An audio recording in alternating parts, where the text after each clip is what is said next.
The girl in this picture is Leen Talib, a 6-year-old Lebanese girl. She played a role in the reinstatement of a death sentence that had been suspended for a long time under Lebanese law.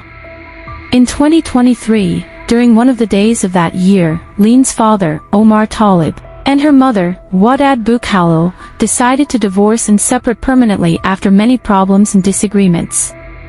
However, Leen's father insisted that she live with him in his family's home. Leen was a cheerful child loved by everyone who saw her and enjoyed interacting with her. She was attached to both her father and her mother and wished for them to live together again.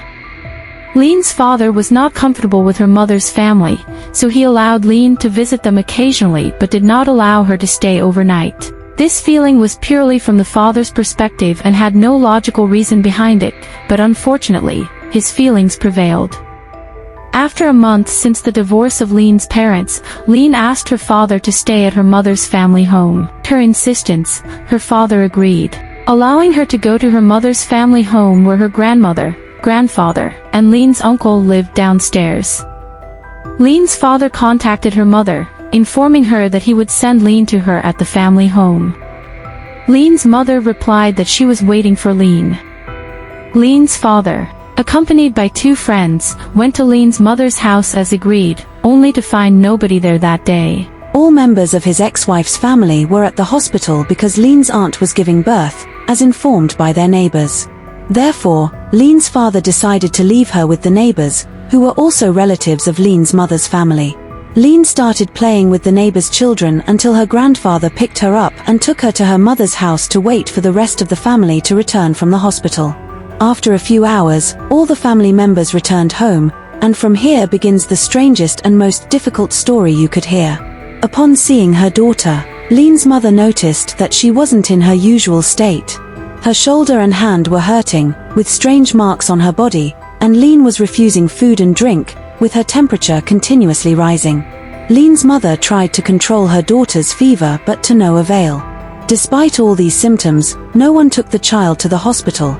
Instead, they resorted to giving her the few medications available at home. Meanwhile, Leen's father was checking on her over the phone, and her mother's response was always that Leen was busy playing with the other family children. The next day, the child's symptoms worsened to the point where she began vomiting blood and had continuous bleeding.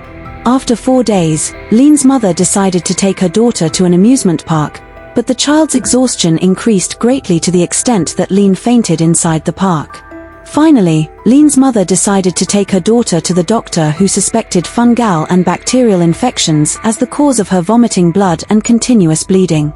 He advised immediate referral to the emergency department of the nearest hospital. However, despite all this, Leen's mother didn't accompany her daughter to the hospital. Instead, they returned home again, continuing to administer some medications. But within a few hours, Leen's mother found her daughter completely unconscious, with her body temperature like ice and her organs failing. Leen's uncle and grandfather rushed her to the hospital, but it was too late, and the doctors informed them that Leen had passed away due to severe blood loss from acute bleeding. But when the hospital offered them to perform an autopsy to determine the cause of the bleeding that led to the death, Leen's mother and her family adamantly refused, citing their desire not to mutilate Leen's body. Upon hearing of Leen's death, her father collapsed in extreme shock because he had taken the child to her mother's house while she was in very good health. When Leen's father asked her mother about the cause of their daughter's death, her mother told him that the child had been in an accident, which was obviously a completely different reason from the one mentioned in the hospital report, and it was an unjustified lie. Leen's father requested to enter Leen's room to have a last look at her and bid her farewell, but Leen's mother's family prevented him from entering to see her body for the last time. This is where Leen's father began to suspect that Leen's mother's family was hiding something from him. He immediately went to the police and accused his ex-wife's family of being responsible for Leen's death. An investigation was opened with the mother, who stated that she suspected the father and his brother of having done something to the child. She mentioned that she noticed the child's deteriorating health when she returned from her father's house, as she showed strange symptoms.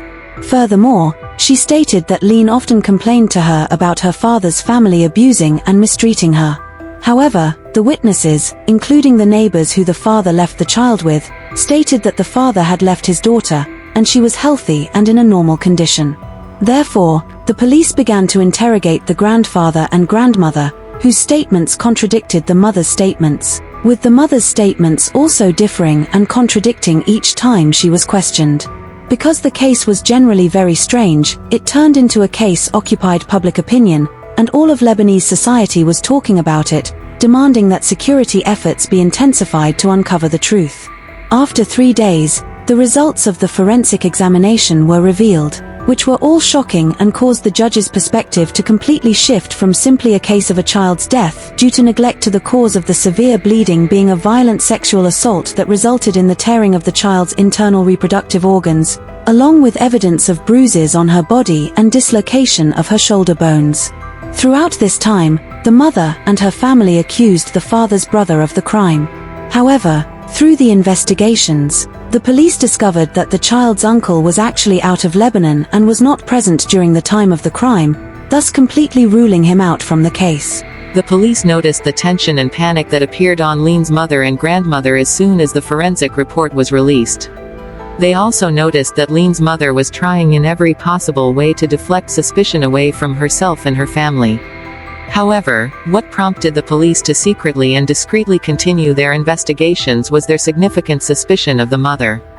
But because the case was a public opinion case, the police refused to publicly announce their suspicions until they were confirmed by evidence.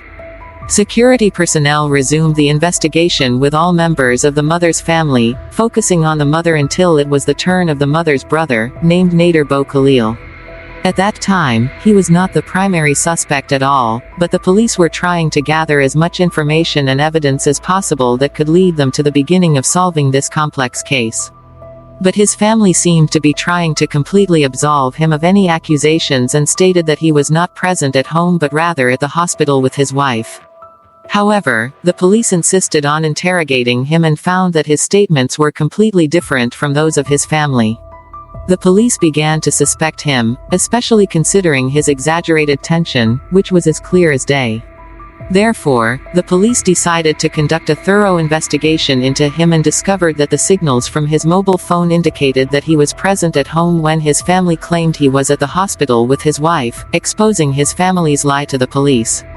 The biggest surprise came from the result of the DNA analysis found under Leen's fingernails and on her underwear, which matched his DNA exactly.